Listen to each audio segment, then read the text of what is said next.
3D में हमें proof करने के लिए सीखना है, बात करेंगे कोप्लेनर।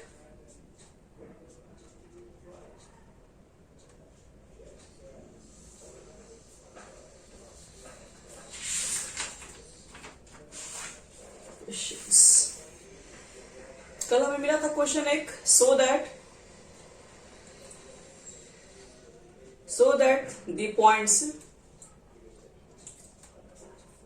तो कौन सा पॉइंट्स आपके पास है? 0, -1, 0, 2, 1, -1, 1, 1, 1 और क्या था 3, 3, 0 आर कोप्लेनर।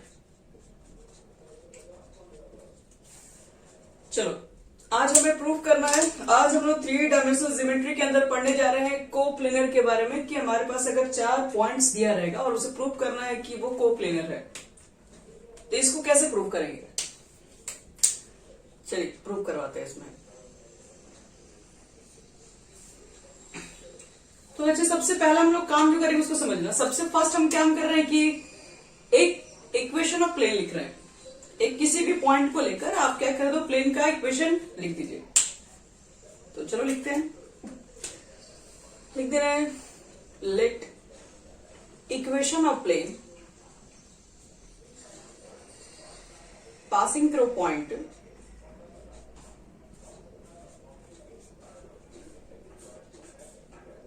ए, मतलब कुछ भी मान सकते हैं, ABCD पॉइंट दे दिया है, 0, -1, 0। तो एक पॉइंट से पास हो गया, तो इस प्लेन का इक्वेशन हम लोग क्या लिख सकते हैं? लिखा जा सकता है इस प्लेन का इक्वेशन हम लोग क्या लिखते हैं? x माइनस, पहले यहां a लिखते हैं, x माइनस x1 लिखते हैं। x1 की जगह पर आपका 0 है। b लिखते हैं y माइनस y1 और c लिखते हैं z minus z1 is equal to 0। ये हमारा हो गया प्लेन का इक्वेशन। चलिए, कोप्लेनर मतलब सब पॉइंट एक ही, मतलब सब आपका जो पॉइंट होगा सब एक ही मतलब प्लेन पे, ये प्लेन के इक्वेशन पे सारे पॉइंट लाइज करने चाहिए। तो देखो इसको कैसे बनाएंगे। ये तो हमारे पास हो गया एक सिंपल सा प्लेन का इक्वेशन। अगर ये प्लेन, अगर देखा जाए, अगर मान लो कि अगर ये प्लेन कोप्लेनर है, तो ये पॉइंट से बने इक्वेशन जो लिख दिया वो इसको भी सेटिस्फाई करेगा, इसको भी करेगा, हालांकि इसको भी करेगा, लेकिन उसके बारे में भी हम आगे बात करेंगे। हम मान लेते हैं, लिखेंगे since this plane passing through point, passing through the point, कौन कौन सा है? 2, 1, -1 एंड 1, 1, 1। चलिए इसको इक्वेशन फिलहाल फर्स्ट मान ले रहे हैं। अगर ये 2, 1, -1 से पास हो रहा है, तो यहां पुट कीजिए x, y, z की जगह पर और बताओ कि क्या बन जाएगा, फिर प्लेन का इक्वेशन क्या हो जाएगा। तो x के जगह पर 2 पुट करेंगे तो 2a हो जाएगा, इसके जगह पर 1 पुट करेंगे तो 2b हो जाएगा, यहां पर -1 पुट करेंगे तो -c is equal to 0। Equation है, यहां से सेकंड मान ले इसको। ये प्लेन का इक्वेशन है, ये पॉइंट को सेटिस्फाई करना चाहिए, तो पुट कर दो यहाँ पे। x के जगह पर हम रखने जा रहे हैं 1, यानी कि 1 रखेंगे तो सिर्फ a मिलेगा, y की जगह पर 1 रखेंगे तो ये 2b मिलेगा, और z की जगह पर 1 रखेंगे तो सिर्फ c मिलेगा, इज इक्वल टू 0। ये हमारा क्वेश्चन नंबर हो गया थर्ड, इक्वेशन थर्ड सेकंड। अब आपको क्या करना है, ये दोनों को सॉल्व करके a b c का वैल्यू फाइंड करना है।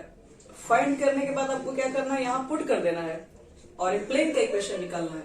और इस प्लेन को निकालने के बाद आपको दिखा देना है कि ये भी पॉइंट उसको सेटिस्फाइड कर रहा अगर है, तो आप कह सकते हैं कि चारों पॉइंट जो है वो कोप्लेनर होगा। पहले यहां तक नोट कर लो, फिर ABC को निकालने के लिए हमको ऊपर वाला मिटाना होगा। यहां तक हो गया सबका?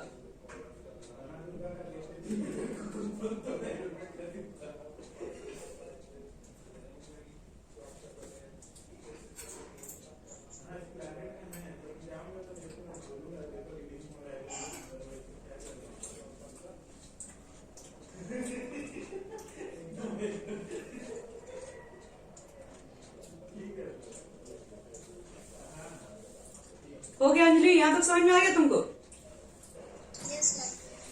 ठीक है, तो बिठा रहे ऊपर से, इसमें हम यहां से ABC निकालेंगे। चलो यहां देखो ABC कैसे फाइंड करेंगे। तो ए लिख दो इसके नीचे, बी लिख दो, सी लिख दो। ए के वैल्यू को अगर आपको निकालना होगा तो ए वाले को बंदी कर देते हैं। तो इसका कुछ नहीं है, तो पहले यहां से मल्टीप्लाई करते हैं 2, बीच में लिखते हैं माइनस, फिर यहां से मल्टीप्लाई करेंगे तो -2, ये +2 हो जाएगा। बी को निकालना है तो बी वाले को बंद कर देंगे। होता पहले यहां से, लेकिन यहां पर होगा अपोजिट, तो यहां पर करेंगे तो -1, और यहाँ 1 है, यहाँ पर 2 से मल्टीप्लाई करेंगे तो -2 हो जाएगा। सी वाले को बंद करेंगे तो पहले मल्टीप्लाई यहां से होता है, 2 2 जा 4, बीच में -1 2, और इसको के मान लेंगे। क्या लगता है ए की वैल्यू कितनी हो जाएगी? 4k, बी की वैल्यू आपका हो जाएगा -3k, और सी का वैल्यू हो जाएगा 2 में 2 get 2, उधर बनेंगे तो 2k। और putting the value A B C in equation first में ए बी सी का वैल्यू पुट कर दो, कितना हो जाएगा? ए लिख दो 4k, हम 0 नहीं लिख रहे हैं, क्या फर्क पड़ता है। बी की जगह पर लिख दो -3k, y + 1 रहने दो, सी की जगह पर रख दो 2k, 0 हटा दे रहे हैं हमें। देखो k सब में कॉमन है, k कॉमन लेके हटा रहे हैं। k कॉमन लेंगे तो क्या बचेगा? यहां से 4x बचेगा, अगर यहाँ k हट गया तो -3y, k निकल गया तो -3y और -3 भी होगा। अब -3 बाद में लिख देंगे, यहां से k निकल गया तो 2z, और ये जो -3 यहां लिख दे रहे हैं = 0। ये हमारा आ गया प्लेन का इक्वेशन। ये तो मेरा प्लेन का इक्वेशन हो गया, 3 पॉइंट्स हम लोग निकाल दिए। लेकिन अगर चौथा पॉइंट भी इसको सेटिस्फाइड करेगा तो इसका मतलब है चारों पॉइंट भी एक ही प्लेन पर है, इसलिए वो कोप्लेनर हो जाएगा। तो 4th पॉइंट कौन सा हमारा है? लिखेंगे सिंस दिस प्लेन, पहले चेक करो सेटिस्फाई कर रहा है कि नहीं। This plane satisfied the point, कौन सा पॉइंट है? 3 3 0, then it will be coplanar। तो रख के चेक कर लेते हैं। 4 × 3 -3 × 3 +2 × 0 -3, कितना आ जाएगा? 12 - 9 -3, 12 - 12 0, यानी LHS RHS इक्वल हो गया। तो therefore 330 satisfy the plane equation। So these points are coplanar।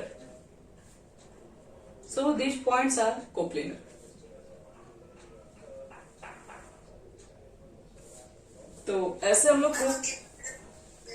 हाँ बोलो। देखो बच्चों, इसको कैसे बनाएंगे हम लोग। पहला क्वेश्चन ट्राई करते हम लोग है, जो आज हम लोग दिए अभी।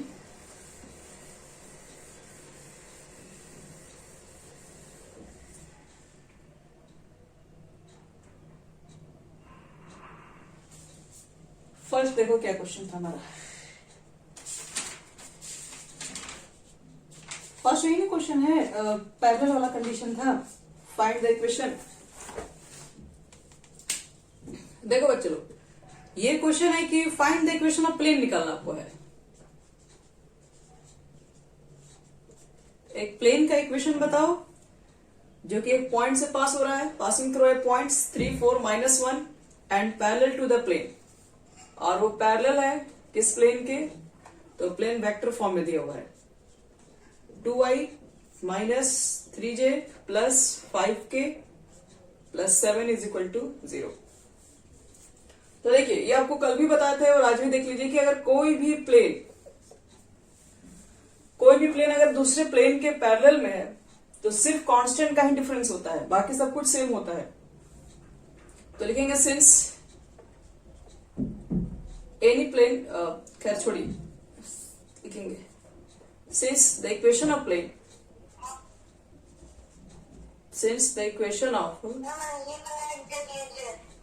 okay,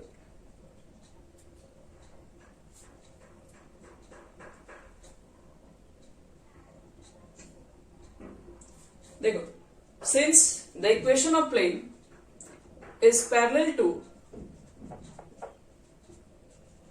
द प्लेन,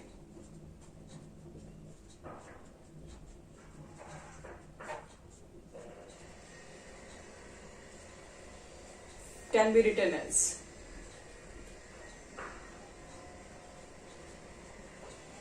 कोई भी याद रखना, प्लेन अगर दूसरे प्लेन के अगर पैरेलल है तो उसका इक्वेशन अगर एक का दिया हुआ है तो दूसरे का भी वही होगा, अंतर सिर्फ एक ही जगह होगा, कांस्टेंट में होगा। तो हम डी मान लेते हैं उस कांस्टेंट को, के भी मान सकते हो, जो भी मानना है यहां मान सकते हो, ये होगा।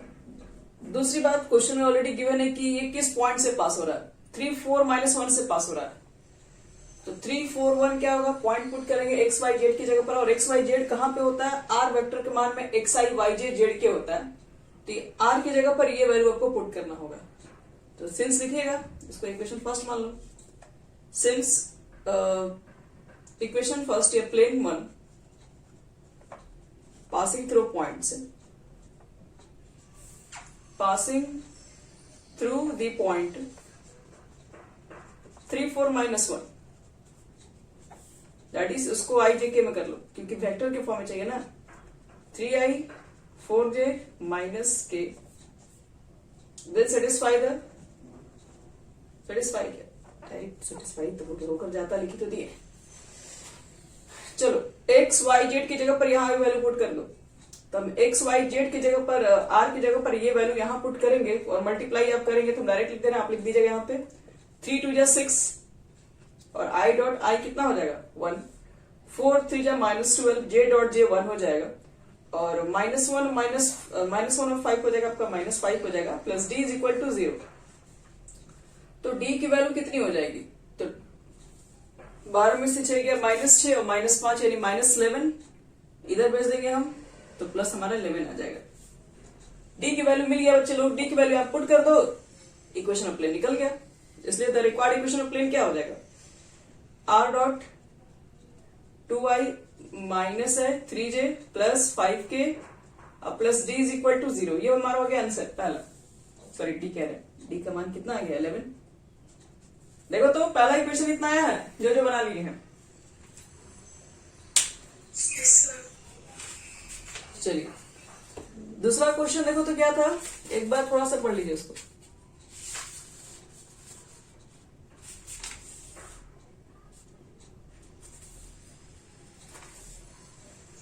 देखो बच्चे, हाँ थोड़ा क्वेश्चन पढ़िए, क्वेश्चन इधर उधर रहता है। Find the equation of plane which passes through the point -1 1 1 and 1 -1 1। मिल गया। चलो देखो सेकंड क्वेश्चन कैसे बनेगा, कितना उसका आंसर। अभी 2-3 दिन से जो भी इंपॉर्टेंट क्वेश्चन करवाए हैं टेस्ट वगैरह के लिए, बहुत इंपॉर्टेंट क्वेश्चन है और एग्जामिनेशन के लिए भी। चलो नेक्स्ट क्वेश्चन, सेकंड नंबर, आपको निकालना find the equation of plane. आपको इक्वेशन ऑफ प्लेन बताना है। कंडीशन जो कि 2 पॉइंट से पास हो रहा है, -1 1 1 एंड 1 -1 1, 2 पॉइंट से ये पास हो रहा है। और क्या दिया हुआ है, एंड इज परपेंडिकुलर।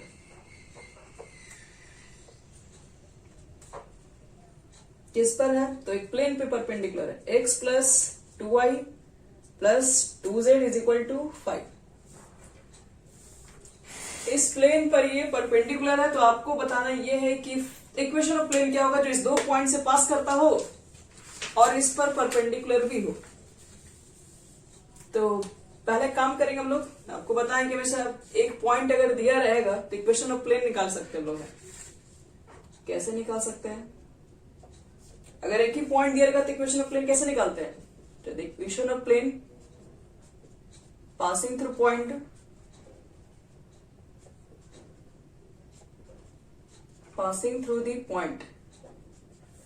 -1 1 1 एज क्या बताया गया, ए लिखोगे यहाँ पे x minus x1 plus B लिख देना, y माइनस y1 प्लस सी लिख देना, z minus z1 is equal to 0।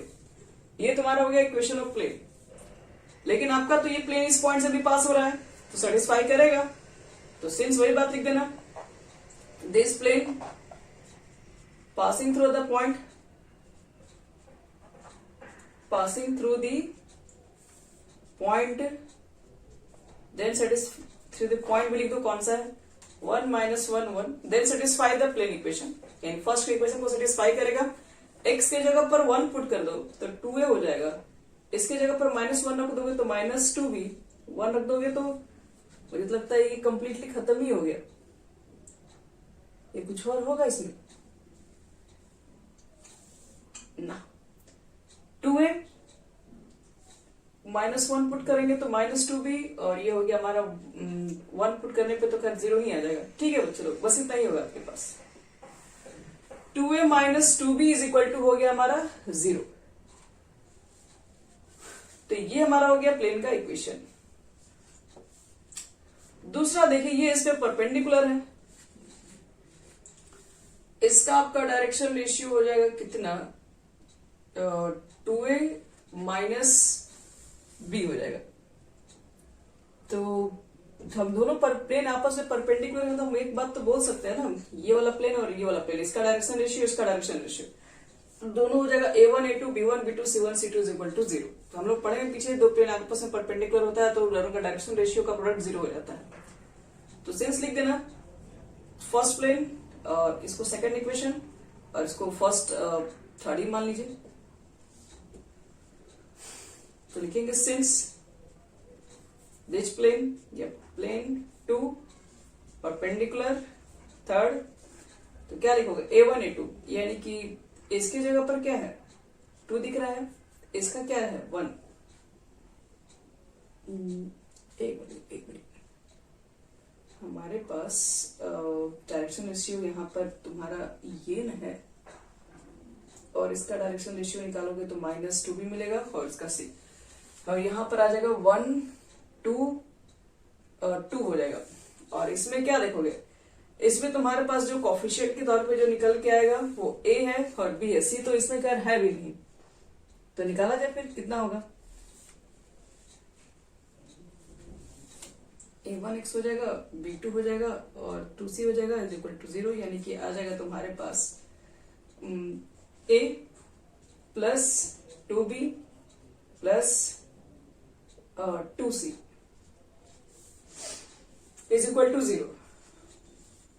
तो देखो हम क्या लिख दिए, ये जो, अच्छा एक मिनट सॉरी मिस्टेक लिख दी, ये जो हमारे पास प्लेन फर्स्ट है ये वाला प्लेन, और ये जो प्लेन है ये दोनों आपस में परपेंडिकुलर है, तो a1 a2 b1 b2 c1 c2 is equal to लिख दो 0। तो ये इक्वेशन बनेगा, और एक इक्वेशन यहाँ पर आपके पास है, और ये दोनों इक्वेशन को सॉल्व करके abc निकालना पड़ेगा तुम लोग को, और यही जो तुम्हारा abc निकलेगा वो यहाँ पुट होगा, उसके बाद आंसर आएगा हमारा। देखो फिर समझा रहे हैं, ये जो आपके पास प्लेन का इक्वेशन था वो 2 पॉइंट से पास हो रहा है, ये दोनों पॉइंट से, एक पॉइंट से पास होता हुआ हम क्या कर दिए इक्वेशन ले लिए, और दूसरे पॉइंट से भी पास हो रहा है तो उसी भी प्लेन में क्या कर दिया दूसरा पॉइंट पुट कर दिए, और इस सेकंड इक्वेशन हमारे पास इतना आ गया। अब क्या कर रहा है, जो प्लेन इस पॉइंट से पास हो रहा है इसमें परपेंडिकुलर भी है, तो परपेंडिकुलर है तो इसका डायरेक्शन रेशियो और इसका डायरेक्शन रेशियो दोनों का प्रोडक्ट का सम होता है 0, तो एक इक्वेशन यहां से निकलेगा। तो ये दोनों इक्वेशन को सॉल्व करो, जो आएगा बच्चे लोग एबीसी वो यहां पर पुट करना होगा, उसके बाद तुम्हारा ये आंसर आ जाएगा। आइए आपको दिखाई दे रहा कैसे निकलता है। ये ए लिखोगे, यहां पर बी लिखोगे, यहां पर सी लिखोगे। ए वाले को बंद करो, देखो यहाँ पर सी का कोई टर्म नहीं है इसलिए हम क्या लिख दे रहे हैं 0 ही लिख दे रहे हैं 0c। यहां से मल्टीप्लाई करोगे तो -4, और ये तो 0 हो गया खत्म, इसके लिखने की जरूरत ही नहीं। बी वाला काम करो, बी वाला का पहले मल्टीप्लाई यहां से होगा तो ये तो 0 हो जाएगा, बीच में माइनस, फिर इसका करोगे 2 2 जा -4। सी वाला बंद करो, सी वाला बंद करोगे तो पहले 2 2 जा 4 हो जाएगा, बीच में होता है -2 है तो +2 हो जाएगा इज इक्वल टू के। तो ए का मान हो गया तुम्हारा -4k, बी का भी मान -4k, और सी का मान हो जाएगा 6k। और ए बी सी की जगह पर ये आप पुट कर दीजिएगा, के कॉमन ले लोगे तो फाइनल जो तुम्हारे पास इक्वेशन आएगा, अभी भी देखो इसमें 2 भी कॉमन है, कटा सकते हो, लास्ट में पुट करना इक्वेशन इतना आएगा 2x plus 2y minus 3z plus 3 is equal to 0। अगर इतना आ रहा है तो सही है आप लोग का।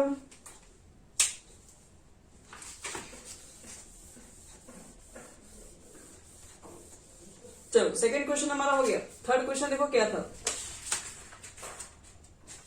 इंटरसेक्शन वाला था ना, चलो उसको मिल गया। तो देखो थर्ड क्वेश्चन, क्या आंसर आया था? 2x आंसर एक हो गया, आंसर था 2x plus 2y minus 3z plus 3 is equal to 0।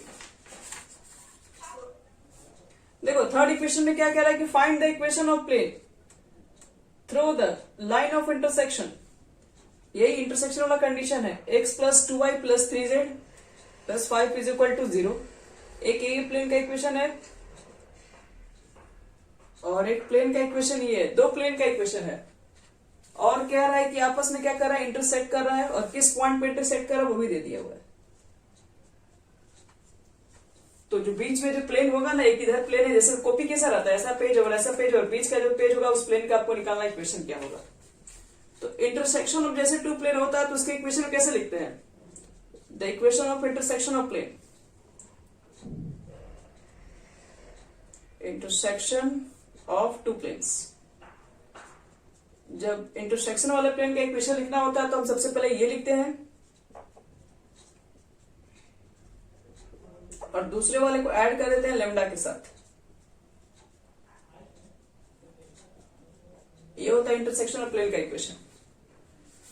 Since जो इंटरसेक्शन ऑफ प्लेन है वो किस पॉइंट से पास हो रहा है, तो since this plane passing through the point 0 1 0, तो x की जगह पर 0, y की जगह पर 1, z की जगह पर 0 पुट करके लेमडा का मान निकालो, और लेमडा का मान जितना आ जाए फिर इसी में पुट कर दो। 0 पुट करो, खत्म हो जाएगा, यहां से सिर्फ 2 बचेगा, और ये भी 0 से खत्म, 5 बचेगा। लेमडा देखिए, ये 0 पुट कीजिए खत्म, ये हो जाएगा -3, 0 पुट करो खत्म, यानी -3। तो कितना हो गया 7 -6 लेमडा, तो लेमडा इज इक्वल टू कितना हो जाएगा 7/6।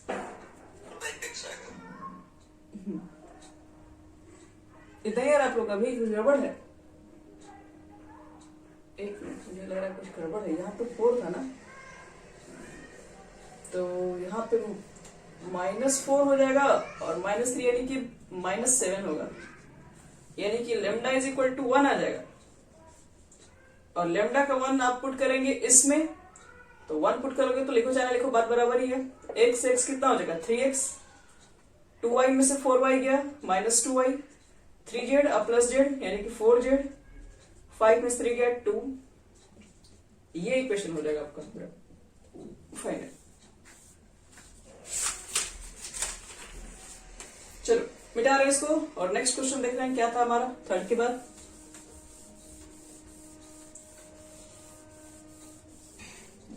थर्ड हमारा 4 जो हमारा क्वेश्चन था उसमें कह रहा है कि find the point of intersection of line and plane. हाँ बस हो गया, तुरंत देखो बस हो जाएगा 2 मिनट पे। मान लो कि तुम्हारे पास एक लाइन है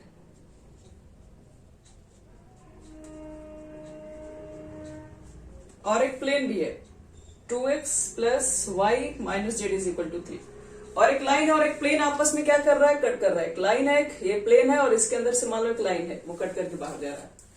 तो जिस पॉइंट पे इंटरसेक्ट कर रहा है उस पॉइंट का पूछ रहा है कोऑर्डिनेट क्या होगा। देखो ये बहुत सिंपल सा क्वेश्चन है। अगर ये लाइन का इक्वेशन दिया हुआ है तो इस लाइन पर कोई भी जनरल पॉइंट होगा, इस लाइन पर हम लोग एक्स वाई जेड निकाल लेंगे आर के टर्म में। मान लो इसको आर मान ले रहे हैं, आर के जो भी मानना है मानो। तो यहां से x का वैल्यू कितना निकालोगे, -3r प्लस 2। y का वैल्यू कितना होगा, तो 2r प्लस 1। z का वैल्यू कितना लिखोगे, तो 2r प्लस 3। ये x y z कोऑर्डिनेट हो जाएगा कहीं भी इस लाइन पर कहीं भी पॉइंट लोगे तो हम मान लेते हैं ये पॉइंट यही वाला है, और इसका कोऑर्डिनेट को हम यही ले लेंगे 3r plus 2, 2r plus 1, 2r plus 3। और ये जो पॉइंट होगा वो प्लेन पर भी लाइज करेगा, तो एक्स वाई जेड का जो मान हम इस प्लेन में पुट करके आर की वैल्यू निकाल देंगे। और जैसे ही आर की वैल्यू आपके पास निकल जाएगा, तो वही तो आपको चाहिए, आर की वैल्यू निकल जाएगा तो कोऑर्डिनेट भी निकल जाएगा किस पॉइंट पे इंटरसेक्ट कर रहा है। तो याद रखना एक्स वाई जेड यहाँ पे पुट करके आर की वैल्यू निकाल देना, और आर की वैल्यू निकाल लोगे तो तुम लोग का लगभग -1/6 आ जाएगा। और लिख लेना कोऑर्डिनेट कितना आ जाएगा, आर की वैल्यू जब इसमें पुट कर दोगे तो 5/2, 2/3 और 8/3 आना चाहिए। अगर ये आंसर आ रहा है तो आपका सही है। अब लास्ट क्वेश्चन देख लो, बस वो भी थोड़ा सा ही है, तुरंत हो जाएगा। माइनस में नहीं आएगा एक भी। लैम्डा का वैल्यू माइनस में नहीं आएगा। हाँ -1/6 हम ठीक है। कोऑर्डिनेट बता रहे थे। देखो यहाँ पे क्या रहना है कि आपके पास एक प्लेन है, ध्यान सुनना, लास्ट क्वेश्चन है ये। प्लेन है और प्लेन का इक्वेशन भी दिया हुआ है 2x + y + z = 16 और find the image of the point. एक पॉइंट है, पूछ रहा है उसका इमेज क्या होगा प्लेन में। पॉइंट को P मान लो 357, पूछ रहा है उसका इमेज क्या बनेगा। तो इमेज का क्या होता है, जितना दूरी पर यहां उतना ही दूरी पर नीचे बनता है उसका इमेज। तो यहां पर उसका इमेज बन रहा होगा और उस इमेज का पूछ रहा है कि बताओ, वही उस इमेज का आपको कोऑर्डिनेट बताना है, किस कोऑर्डिनेट पे, किस पॉइंट पे उसका इमेज बनेगा। इसका कोऑर्डिनेट कैसे निकालोगे, मान लो कुछ एबीसी मत मान, डायरेक्शन रेशियो जैसा लगेगा, कुछ नया मान लो, अल्फा बीटा गामा मान लेते हैं इसका कोऑर्डिनेट, और मुझे इसका कोऑर्डिनेट निकालना है। आपका सिर्फ एक ही मकसद है कि आप केवल इसका कोऑर्डिनेट निकाल दीजिए, तो आपका सारा कहानी हो जाएगा खत्म। क्योंकि ये मिड पॉइंट, जितना डिस्टेंस यहाँ पर उतना डिस्टेंस यहाँ पर, ये मिड पॉइंट होगा। इसका कोऑर्डिनेट निकल जाएगा तो ये दोनों को ऐड करके हाफ करेंगे तो ये मिल जाता है, तो अल्फा बीटा गामा आ जाएगा आपका। इस पॉइंट का कोऑर्डिनेट कैसे निकालेंगे, तो प्लेन का इक्वेशन हमारे पास दिया हुआ है। इस लाइन का इक्वेशन कितना हो जाएगा, तो इस लाइन का इक्वेशन कैसे निकालोगे, एक पॉइंट दिया हुआ, डायरेक्शन रेशियो रहेगा तभी तो बता पाओगे उस लाइन का इक्वेशन कितना होगा। तो बताओ, तो हम लोग पढ़े थे ना कि अगर एक लाइन है, एक पॉइंट से पास हो रहा है और किसी वेक्टर के अगर पैरेलल है तो इसका इक्वेशन कितना लिखते थे। उस वेक्टर का पैरेलल है, मान लो कि उसका ऐसा है ना, हम लोग के पास था AI BJ और CK था, तो लिखते थे x - x1 बटे में a, y - y1 बटे में b, z - z1 बटे में c। x1 y1 z1 ये हमारा है, ABC डायरेक्शन रेशियो है। वो कहाँ होगा, तो डायरेक्शन रेशियो क्या होता है, पैरेलल वेक्टर का होता है। अब रुकिए ध्यान से, ये आपका प्लेन कुछ इस तरीके से है और ये पॉइंट इसके ऊपर है और ये पॉइंट जो होगा उसका परपेंडिकुलर है यहां से यहां तक। कह सकते हो कि जो PQ है ये पूरे प्लेन पे परपेंडिकुलर है। मुझे एक चीज बताओ, यहां पर ये जो प्लेन का इक्वेशन है इसमें 2 1 हो गया और 1, ये डायरेक्शन रेशियो है। डायरेक्शन रेशियो किसका ये है, ये जो 2 1 1 होगा प्लेन का, ये डायरेक्शन रेशियो जो निकालोगे, डायरेक्शन रेशियो किसका होता है, एक नॉर्मल का। एक नॉर्मल का होता है कि जो कि प्लेन के ऊपर क्या है, परपेंडिकुलर है, उसी लाइन का ये डायरेक्शन रेशियो है। तो पहले ध्यान समझना, इस प्लेन पे एक पॉइंट ये P है, ठीक है, जो P पॉइंट यहां पर है, Q पॉइंट इसके अंदर है, और इस प्लेन पर भी क्या है, इस प्लेन पर 2 1 1 जो है वो डायरेक्शन रेशियो किसका है, नॉर्मल का। नॉर्मल का मतलब है कि जो परपेंडिकुलर है, तो एक्चुअल में तो यही तो परपेंडिकुलर है, ये भी परपेंडिकुलर है। तो इसी प्लेन के लिए इसका जो डायरेक्शन रेशियो होगा वो 2 1 1, मतलब दूसरा भी लाइन अगर परपेंडिकुलर होगा तो उसके पैरेलल ही ना एक तरीके से हो जाएगा, तो पैरेलल हो जाएगा तो यही वेक्टर आ जाएगा। इस पे जितना भी प्लेन है परपेंडिकुलर लोगे सबका डायरेक्शन रेशियो तो आपका वही निकल के आ जाएगा। तो लाइन का इक्वेशन क्या हो जाएगा, x - x1 लिखोगे यानी कि 3 बटे में a लिखोगे, a की जगह पे 2 हो जाएगा।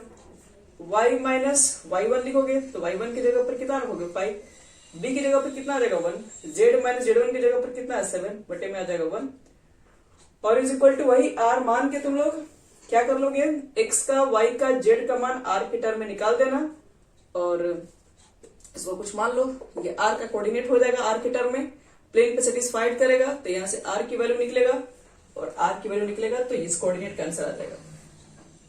और अगर ये कोऑर्डिनेट आ गया तो ये तो मिड पॉइंट है दोनों का, तो दोनों को जोड़ के 2 से डिवाइड करके इसके इक्वल लिखेंगे। तो फाइनल आंसर मैच कर लीजिएगा, यहाँ पे कितना आ जाएगा -9 और -1 1, यही आंसर होगा। जैसे काम करने के लिए बोले एकदम वैसे ही करना है इसमें।